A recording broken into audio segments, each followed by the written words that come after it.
नमस्कार। अनुभूति में फिर से आपका स्वागत करती हूँ। आज एक नए टॉपिक के ऊपर डिस्कस करेंगे। वो टॉपिक है अस्तित्ववाद, यानी कि एक प्राचीन काव्यशास्त्र के एक अंश है। तो अस्तित्ववाद जो है वो यूरोप के एक आधुनिक दार्शनिक पद्धति है। कहाँ के हैं? यूरोप के। इसका विकास वैयक्तिक परिस्थितियों और महायुद्ध की विभीषिका के बीच ही हुआ था। यानी कि पहला प्रारंभ कब हुआ था? व्यक्ति खुद की जो भी परिस्थिति है, जो भी स्थिति है, वो विश्लेषण किया गया है। और महायुद्ध की कैसी विभीषिका थी, क्या हुआ था, उसी के बीच ही अस्तित्ववाद का प्रारंभ हुआ था। 19वीं सदी के अंत में अस्तित्ववाद की भावना व्यापक रूप से परिस्फुट हो चली थी। ईश्वर पर आश्रित नीति शिक्षा की अपेक्षा होने लगी थी। जैसे ही नीति शिक्षा की अपेक्षा होने लगी थी और फलतः मौलिक पदार्थ का महत्व बढ़ चुका था। साथ ही साथ बौद्धिकता का महत्व भी बढ़ गया था। तो इसी बौद्धिकवाद को अति होने पर अस्तित्ववाद का जन्म हुआ था। यानी कि जैसे ही नीति शिक्षा का विलुप्त हो गया तो अपनी जो भी बुद्धि है, जो मौलिकता है, उसका वृद्धि होने लगा और साथ ही साथ अस्तित्ववाद का प्रारंभ होने लगा। इसी विचारधारा का आरंभ डेनमार्क के चिंतक कीकेगार्ड की विचार पद्धति से हुआ है। यानी कि इसका आरंभ किसने किया था? कीकेगार्ड। इसका आधार धार्मिक भावना थी। अस्तित्ववाद मूलतः व्यक्तिगतता का दर्शन है। यानी कि खुद के बारे में सोचना। इसका प्रस्थान बिंदु है मैं क्या हूँ। मैं क्या हूँ, ये प्रमुख है। उसके बाद है हमने जन्म क्यों लिया है। इसी मैं का ही अस्तित्व होता है। यहाँ पर मेन यही बातें हैं। तो कीकेगार्ड के अनुसार, यानी कि उन्होंने लिखा है कि ईश्वर के सामने अस्तित्ववाद होना, जिसका अर्थ है स्वयं को पापी समझना। अतः अस्तित्ववाद होने का अर्थ है पापी होना।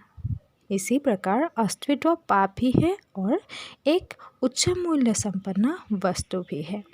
यानी कि यहाँ पे क्या है? अस्तित्ववाद को, यानी कि स्वयंवाद को पाप के साथ तुलना किया गया है। जाकाल साठ के अनुसार प्रत्येक मनुष्य अस्तित्ववाद नहीं होता है। अस्तित्ववाद वही होता है जो अनुभव करता है। यानी कि अनुभव को ही अस्तित्ववाद कहा है। अभी हम देखते हैं अस्तित्ववाद के स्वरूपों को। पहला स्वरूप है व्यक्तिवाद।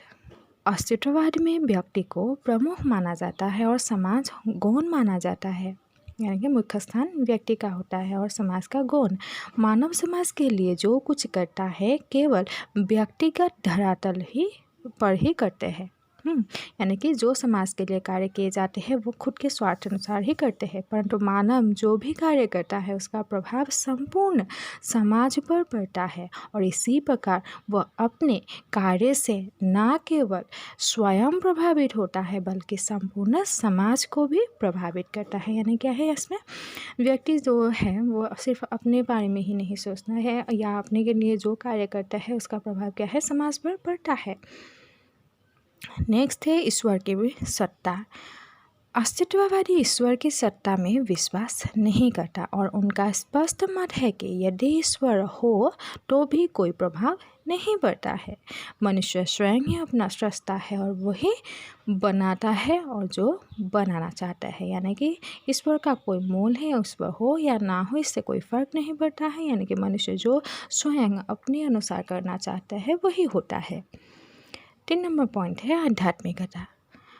अस्तित्ववादी अध्यात्मपरक सत्ता में विश्वास न करके मानव में निहित शक्ति में ही विश्वास करता है और स्वयं को ही अपना निर्माता एवं उन्नायक स्वीकार करता है। यानी कि जो भी है वो भगवान के कारण नहीं है या अपनी शक्ति के कारण नहीं होती है, बल्कि अपना विश्वास से ही सब कुछ हो सकता है।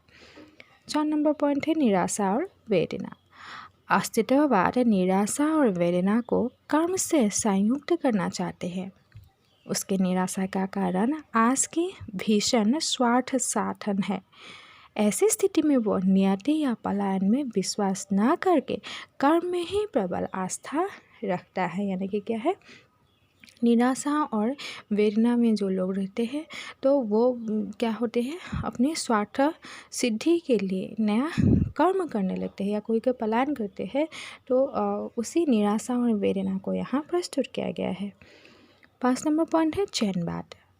तो मनुष्य हर एक क्षण में जीवित रहता है, वो प्रत्येक क्षण अपने आप को पुनर्जीवित करता रहता है। यानी कि हर एक क्षण के बारे में, हर एक मुहूर्त के बारे में यहाँ कहा गया है। 6 नंबर पॉइंट है स्वच्छंदतावाद। मनुष्य अपने मूल्यों का वर्णन करता है और अपने आप को बनाता है। अपनी इच्छानुसार मूल्यों का वर्णन करके स्वयं को सहज बनाते हैं। यानी कि क्या है, वो अपने ही बारे में या अपने जो मूल्य है, जो इच्छा है, उसी को ही व्यक्त करता है। 7 नंबर पॉइंट है ज्ञान विज्ञान का विरोध।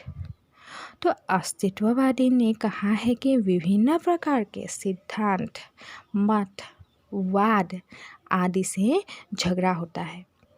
विविध विषय जानकारी होने से भी व्यक्ति के अस्तित्व पर कोई अंतर नहीं बढ़ता है। यानी कि जितने भी ज्ञान हो, जितने भी सिद्धांत हो, जितने भी मत हो, वो अगर सुने जाए तो केवल झगड़ा ही होते हैं, क्योंकि लोगों को क्या है, भिन्न विषय जानकारी होती है और इससे किसी को कोई फर्क नहीं पड़ता है।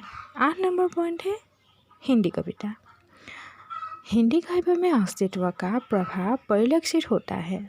ऐसे कविता प्रयोगवाद के अंतर्गत आते हैं। यानी कि प्रयोगवादी कवि क्या होते हैं, अपने अस्तित्व पर, अपने स्वयं पर ही निर्भर करता है। अतः हम निष्कर्ष के रूप में ये कहेंगे कि व्यक्तिवाद मानव जीवन के निरर्थकता, असहायता, ईश्वर में अनास्था, शून्यता आदि प्रमुख इसके प्रवृत्ति है।